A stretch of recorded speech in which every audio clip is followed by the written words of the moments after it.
amena. Noneho uyu Yesu impamvu yaraje yari gahunda yo gukiza umuntu. Byari bibonetse yuko nta muntu wo mu isi nta bikindi gitabo twari twitegereje kubera ko ijambo ry'Imana riravuga ngo abantu bose bakoze ibyaha ntibashyikira ubwiza bw'Imana. Igitabo cy'Abaroma ibice byaho 3:21 haravuga ngo hariho gukiranuka guheshwa no kwizera Yesu Kristo, udaheshwa n'amategeko n'ibyaha, nubwo amategeko n'ibyaha niwe aribwo bigize ute aribwo biguhamya. Bivuze ngo amategeko ya mbere yahoze mu isi ntacyo yagize ute yatunganyije. Niho Yesu Kristo yaje muri gahunda Yesu yarajemo kwari ugukiza ubugingo. Amaze kugeragezwa n'umwanzi arangije aragenda yinjira mu mwenda. Ni ukuvuga ngo umwenda yinjiyemo wari wa Benaroni. Aba Benaroni ni abantu bavuye mu gihugu cya Egiputa. Bamaze kuva mu gihugu cya Egiputa bari imiryango ihagurukanye n'ubwoko bw'Abisiraheli, ariko Abalewi nta murimo nta n'umugabane Mose yari yarabahaye wo kugira ute yari yabahaye, nta gakondo yabo yari yabahaye. Noneho Uwiteka abwira Mose ati kubera ko abo batambyi ari bo Balewi nta gakondo bafite, mugombe mubashakire gakondo. Ati gakondo yabo ni iyi, nuko bazajya muza mu rusengero rwanjye bakambira abatambyi b'Imana. Noneho Yesu Kristo arangije rero muri gahunda yo kuza, babonaga ko muri gahunda yo kuza gukiza abantu, yahise yumva ko muri gahunda ari ugukiza abantu. Icyo yashakaga ni iki? Ni buriya bugingo Imana ijya kure mu muntu. Muri kabiri ibice bibiri by'itangira umurongo wa 6 yaravuga ngo ihumekera mu mazuru umwuka w'ubugingo umuntu ahinduka ubugingo buzima. Buriya bugingo rero byabaye ngombwa ko batifuza ko bushobora kuba bwatakara.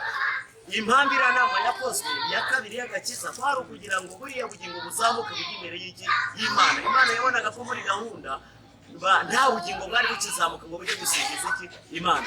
Yesu arangije araza ajya ku musaraba. Agiye ku musaraba ahita aritanga. Noneho wa mwenda ukingirije ahera w'urusengero utaratabukagamo wahise utabuka, waramubonye utabukamo kabiri. Ukimara gutabukamo kabiri bivuze ngo kunesha kwari kubonetse. Impamvu kunesha kwari kubonetse kuri twebwe niki? Ni ukubera ko Yesu kugira ngo bajye guteranya inama y'agakiza bari kubona ko twebwe abakene tuzabigwamo, kubera ko mu gihe cy'ibitambo twasabwaga ibintu byinshi. Ariko Yesu muri gahunda bwo mu buryo bwo kugira ngo ashake gukiza abantu kandi abakiza biciye mu buryo bwera kugira ngo twongere twiyunge n'Imana, ariko ngo ni ngombwa kugira ngo n'umukene n'umukire nawaze, kuko iyo bikiza kuza kuba iby'umukire twebwe abanyamahanga ntabwo twari kubona kugakiza. Noneho Yesu Kristo arangije agize ute arapfa amaze kwitanga, umwenda w'urusengero ukingirije ahera utabukamo kabiri. Bivuze ngo kunesha kwari kubonetse. Uriya murimo w'abatambyi wari urangiye. Noneho mu kurangira umurimo w'abatambyi Yesu Kristo yahise amanuka. Ubundi intambara ya mbere Yesu yakoze yayikoreye ikuzimu. Satani akimara kumubona hari ibitangaza byabaye Yesu amaze gutanga. Icya mbere ngo isi yaramwumvishije umushyitsi. Icya kabiri ibitare by'abera bigize ute biramenagurika, ngo intumbi nyinshi z'abera zirazuba, babonekera benshi bambaye imyenda yera. Niba tujya dusoma mu gitabo cy'Ibyahishuwe ibice 20 byawo bavuga ko ari we muzuko wa mbere w'abapfuye, ngo abapfuye basigaye batazazuka iyo myaka 1000 itarashira. Abo bantu Yesu amaze kugera ikuzimu, Satani akimubona aramubwiye ngo akira ifunguzo. Ariho Yohana ubwo bari bamaze kumuta ipatimo, bazi ko byose birangiye, bamuhora ijambo ry'Imana guhamya kwa Yesu ngo kumwubusi umwami wacu ari mu mwuka.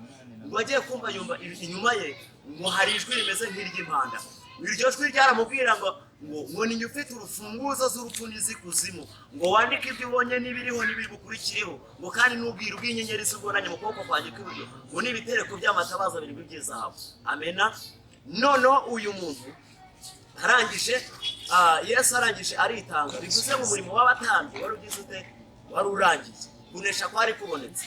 Noneho mu kunesha twebwe Yesu amaze kutuneshereza, ubugingo bwahise buzamuka bujya imbere y'iki? Burazamuka bujya iki? Imbere y'Imana.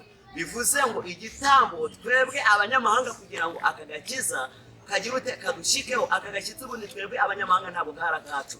Abanyamahanga ndashaka kugira ngo babwire ngo nimwumve ko ari abanyamahanga yandi. Abanyamahanga ni abantu bataje nakira ubutumwa bwa Yesu Kristo. Abanyamahanga twebwe twari kure y'Imana, ariko kubera ko Abisiraheli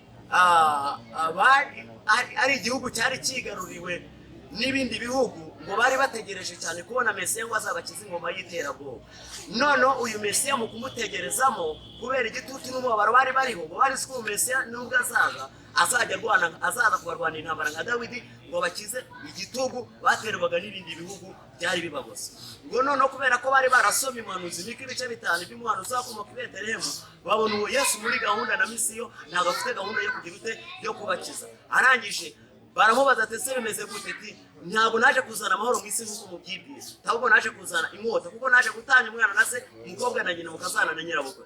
Baravuga ati uyu muntu rero ntabwo afite gahunda yo kudukiza ute yo kudukiza, ati nimuze tumwirukane. Yesu barangije baramwirukana. Ariho Pawulo yandikira Abanyaroma ibice 10:25 aravuga ngo ndashaka ko mumenya iby'iri banga.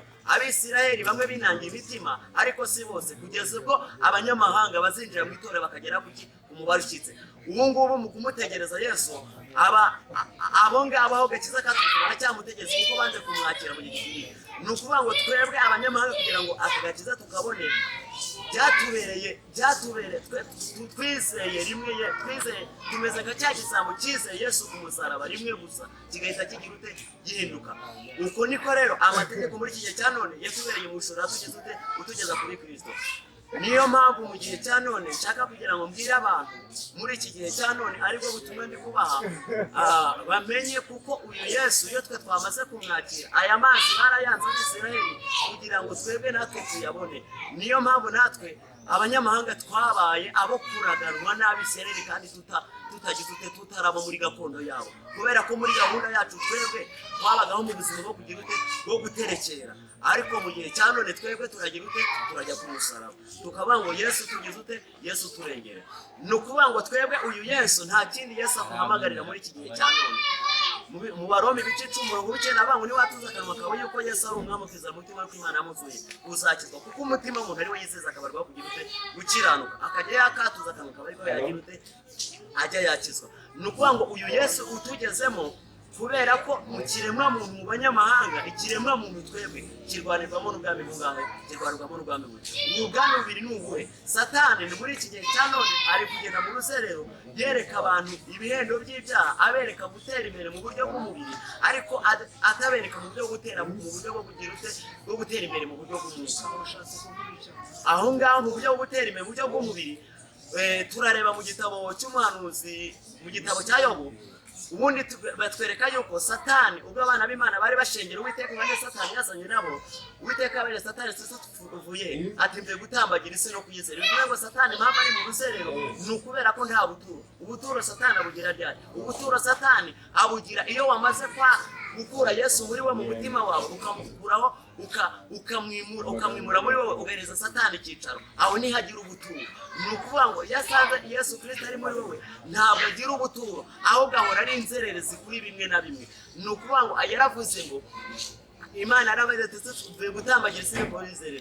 Bivuze ngo mu ruserero nta muntu waba ufite ubuturo ngo agire ute wazerere. Haleluya.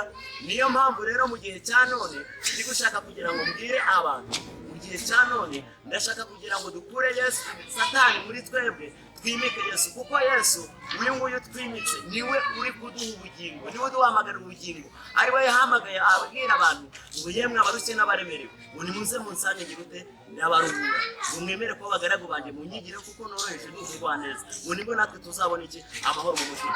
Uyu Yesu iyo twamugezeho rero ntabwo tuba tukiyoborwa n'iki, tuba tukiyoborwa n'amategeko ya mbere yahoze mu isi, ahubwo dusigaye tuyoborwa n'uriya muntu bita Yesu, kubera ko ari we amategeko, ari usohora amategeko, niwe gusohora kw'amategeko. Iyo Yesu ageze muri twe ntabwo Yesu niwe utangira kuduhindura uko twari turi, twe ntabwo tukigira ute tuba tugishoboka ko twihindura, kuko na Pawulo aravuga ngo ntabwo tukiri abacu ngo twigenge. Ni ukuvuga ngo iyi mibiri yacu ihita ihinduka insengero z'umwuka wera uri muri twe. Uyu mwuka wera uri muri twe ni umwuka uduteguriza unatwereka ibyiringiro n'ibyiza tuzagira ubwo tuzaba tumaze kugira ute tuzaba tumaze kuba hehe muri iyi si.